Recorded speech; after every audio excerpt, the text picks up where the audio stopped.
नमस्कार दोस्तों अमेरिका के इतिहास में आज का दिन ट्रेड वॉर के सबसे बड़े झटकों के रूप में याद रखा जाएगा। आप दुनिया के सबसे ताकतवर इंसान यानी कि अमेरिका के राष्ट्रपति हो सकते हैं, लेकिन अमेरिका का संविधान आपको तानाशाही बनने की इजाज़त नहीं देता है। शुक्रवार को अमेरिकी सुप्रीम कोर्ट ने एक ऐसा फैसला सुनाया जिसने राष्ट्रपति डोनाल्ड ट्रंप के पूरे इकोनॉमिक एजेंडा की कमर तोड़ दी। सुप्रीम कोर्ट ने एक 6-3 के बहुमत से फैसला सुनाते हुए ट्रंप के लगाए हुए सभी ग्लोबल टैरिफ को अवैध, लीगल और असंवैधानिक घोषित कर दिया। अदालत ने साफ कह दिया कि टैक्स लगाने का हक अमेरिकी संसद, कांग्रेस को है, राष्ट्रपति को नहीं। लेकिन जो जो लोग ट्रंप को जानते हैं उन्हें पता है कि वो हार मानने वालों में से नहीं है। सुप्रीम कोर्ट के फैसले के कुछ ही घंटों बाद ट्रंप ने अपने चुने हुए जजों को धोखेबाज कहा और नए एग्जीक्यूटिव ऑर्डर साइन कर दिया। अब अमेरिका में आने वाले हर सामान पर 10% का नया ग्लोबल टैरिफ लगेगा, जो कि 24 फरवरी से लागू हो रहा है। इस पूरी लड़ाई के बीच में एक ऐसा देश है जिसकी सांसें अटकी हुई है, हमारा भारत। हाल ही में भारत और अमेरिका के बीच में ट्रेड डील साइन हुई थी, जिसमें भारत का टैरिफ 50% से घटाकर 18% कर दिया गया था। अब इस 10% के नियम में भारत का क्या होगा? सुप्रीम कोर्ट के नए टैरिफ को अवैध क्यों कहा गया? आईईईपीए का सच क्या है? ट्रंप ने 10% का नया टैरिफ इस कानून सिलेक्शन 122 के तहत लगाया गया है। भारत की 18% वाली डील का क्या होगा? ट्रंप ने भारत को लेकर क्या कहा? क्या अमेरिका का अब वो वसूले गए $260 बिलियन रिफंड करना पड़ेगा? आज की इस वीडियो में हम पूरी तरह से इसके बारे में जानकारी देंगे। दोस्तों, अमेरिका को दुनिया का सबसे पुराना डेमोक्रेसी कहा जाता है और इस लोकतंत्र की सबसे खूबसूरती है इसका चेक एंड बैलेंस सिस्टम। यानी हम अगर राष्ट्रपति राजा किंग बनने की कोशिश करता है तो अदालत उसे उसकी सीमाएं याद दिला देती है। शुक्रवार को ठीक यही हुआ। कहानी को समझने के लिए हमें थोड़ा सा पीछे जाना पड़ेगा दोस्तों।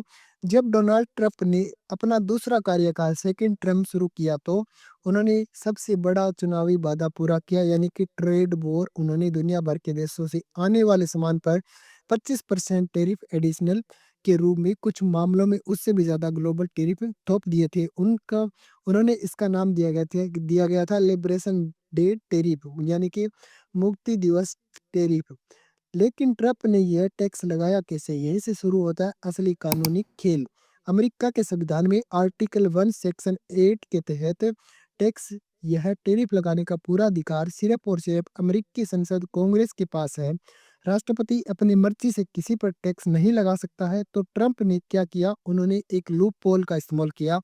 उन्होंने 1970 के आईईपीए यानी कि international emergency economic power act के नाम के कानून का सहारा लिया।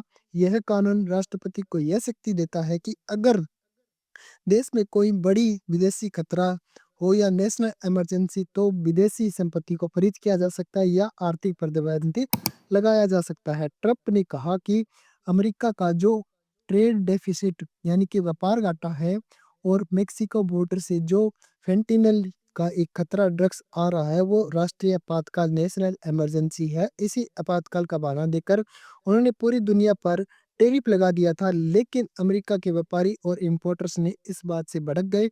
उन्होंने कहा, अगर चीन या मेक्सिको से ड्रग आ रहे हैं तो आप फ्रांस की वाइन या भारत के कपड़ों पर टैक्स क्यों लगा रही हैं? छोटी कंपनियों से लेकर मल्टीनेशनल कॉरपोरेशन तक सब ने मिलकर ट्रंप की सरकार पर मुकदमा ठोक दिया था। यह मामला लड़ते लड़ते अमेरिका की सबसे बड़ी अदालत सुप्रीम कोर्ट पहुंच गया। पूरी दुनिया की नजरें टिकी हुई थी। सबको लग रहा था कि सुप्रीम कोर्ट ने 6 कंजर्वेटिव जज है, जिनमें से 3 तो खुद ट्रंप ने नियुक्त करके भेजे हुए हैं, तो शायद कोर्ट का फैसला ट्रंप के पक्ष में आए। लेकिन शुक्रवार को जो फैसला आया उसने व्हाइट हाउस की नींव हिला दी। सुप्रीम कोर्ट ने 6-3 के बहुमत से ट्रंप के इस ग्लोबल टैरिफ को अवैध, लीगल और असंवैधानिक, अनकॉन्स्टिट्यूशनल घोषित कर दिया। चीफ जस्टिस जॉन रॉबर्ट्स ने बहुमत का फैसला पढ़ते हुए उन्होंने बहुत ही सख्त टिप्पणी की। उनके फैसले की 3 बड़ी बात आपको भी ध्यान से सुननी चाहिए। संसद का अधिकार, यानी कि संसद ने टैरिफ लगाने की शक्ति कांग्रेस संसद को दी गई। राष्ट्रपति इमरजेंसी के नाम पर संसद की शक्तियों को हाईजैक नहीं कर सकते हैं। कानून का गलत इस्तेमाल, यानी कि आईआईईपी का कानून का दायरा सीमित है। इसका इस्तेमाल पूरी दुनिया के व्यापार तंत्र को बदलने के लिए नहीं किया जा सकता। Major question of doctrine, court ने कहा कि जब मामला इतने बड़े आर्थिक प्रभाव का हो तो राष्ट्रपति बिना संसद की स्पष्ट मंजूरी के अकेला फैसला नहीं ले सकता है। सबसे बड़ी हैरानी की बात यह है कि ट्रंप के अपने ही नियुक्त किए गए जजों को, जैसे नील गोरसच और एनी बेरिटा ने ट्रंप के खिलाफ वोट कर दिया। सिर्फ जस्टिस ब्रेट कानवो, सैम उला अलिटो और केरोथ वोट ने ट्रंप का साथ दिया, बल्कि तीनों ने उसके खिलाफ वोट किया। इस एक फैसले ने ट्रंप को पूरे अमेरिका फर्स्ट इकोनॉमिक एजेंडा की कमर को तोड़ कर रख दिया। अमेरिका के हाथ में उनका सबसे बड़ा हथियार छीन लिया गया।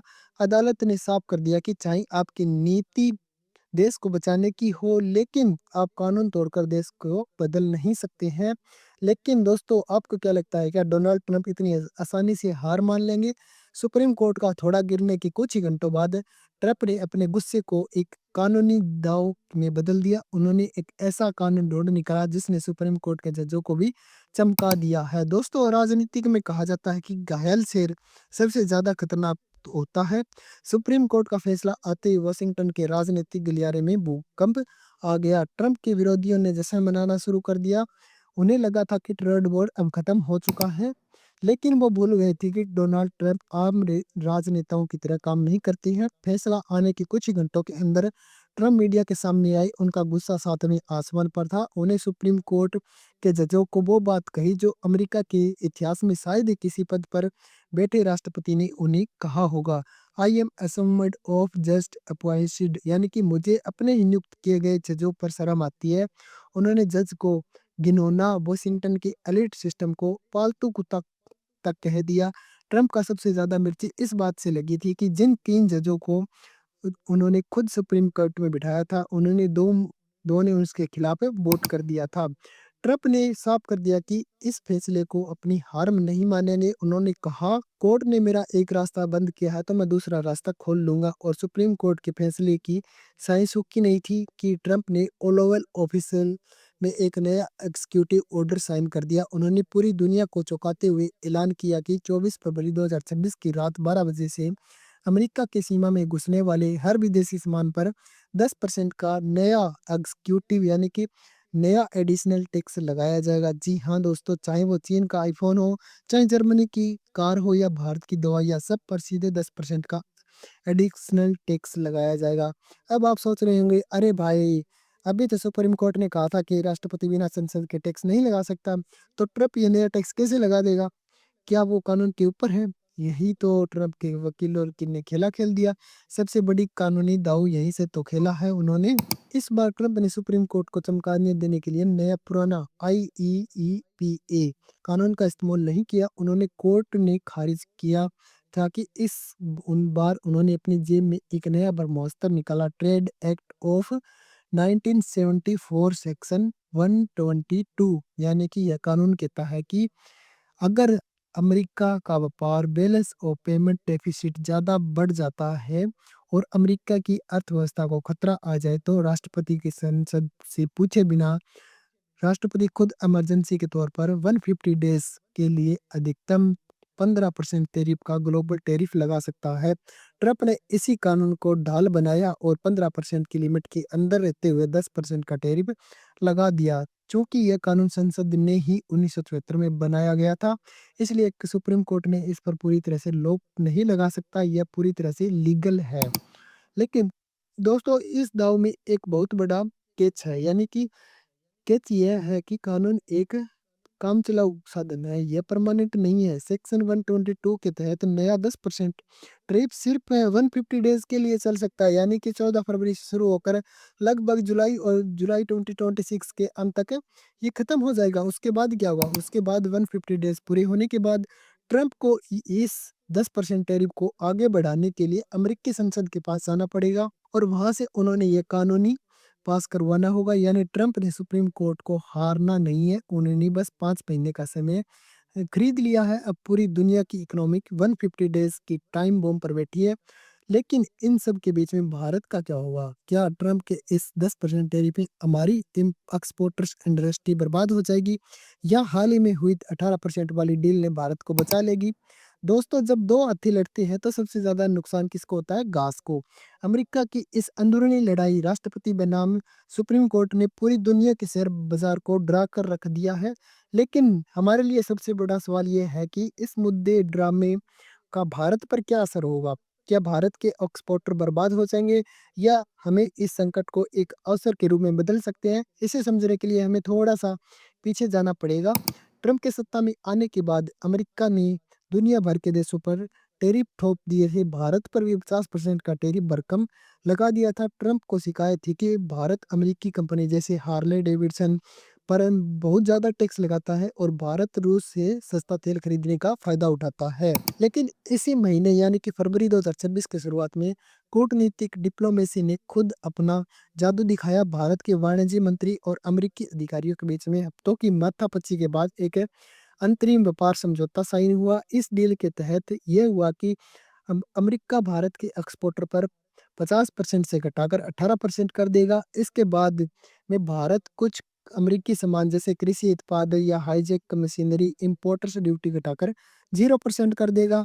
सब कुछ सही चल रहा था। भारत की कपड़ा, टेक्सटाइल, फार्मा और ऑटो पार्ट्स उद्योग राहत की सांस ले रहे थे। लेकिन तभी शुक्रवार की सुप्रीम कोर्ट का हथौड़ा गिरा और ट्रंप ने 10% का नया ग्लोबल टैरिफ लगा दिया। सब पूरी दुनिया ने और दिल्ली के नॉर्थ ब्लॉक में एक ही सवाल गूंजने लगा, अब भारत का क्या होगा? क्या सुप्रीम कोर्ट के फैसले के बाद 18% वाली डील रद्द हो जाएगी? क्या अब भारत को दुनिया भर की बाकी देशों की तरह 10% देना होगा या हमें भी 18% के दायरे में है? इस असमंजस को खुद डोनाल्ड ट्रंप ने अपने प्रेस कॉन्फ्रेंसिंग के जरिए उन्होंने दूर किया। एक रिपोर्टर ने उन्हें भारत की डील के बारे में पूछा तो ट्रंप ने कहा, वो भारत के लिए बहुत बड़ा संकेत है। ट्रंप ने कहा, nothing change the deal with India, they pay tariff, prime minister Modi is great gentleman, he was rapping off the early but now it fair deal, we are not paying tariff they and they pay tariff, we did a little flip the India deal on. यानी कि कुछ नहीं बदला है। भारत के साथ deal यह है कि वो टेरिफ देगा। प्रधानमंत्री मोदी एक शानदार इंसान है। पहले वो हमारा फायदा उठा रहे थे, लेकिन अब एक निष्पक्ष सौदा है। हम उन्हें टैरिफ नहीं दे रहे हैं, वो हमें दे रहा है। भारत के साथ हमारी डील कायम है। ट्रंप के इस बयान का सीधा मतलब यह है दोस्तों कि सुप्रीम कोर्ट के फैसले और 10% का रूल के बावजूद अमेरिका भारत के साथ 18% वाली डील को जारी रखना चाहता है। यह अब आप ये सोच रहे हैं, अरे भाई, जब पूरी दुनिया 10% दे रही है तो भारत 18% देकर खुश क्यों हो रहा है? ये तो नुकसान हो रहा है। लेकिन दोस्तों, यहाँ पर एक इकोनॉमिक्स में सब कुछ रिलेटिव होता है। भारत सरकार ने बहुत ही सादा हुआ बयान दिया। वो सुप्रीम कोर्ट के फैसले और नए ऐलान के गहराई से स्टडी कर रही हैं, लेकिन भारत के असली कारोबारी खुश है।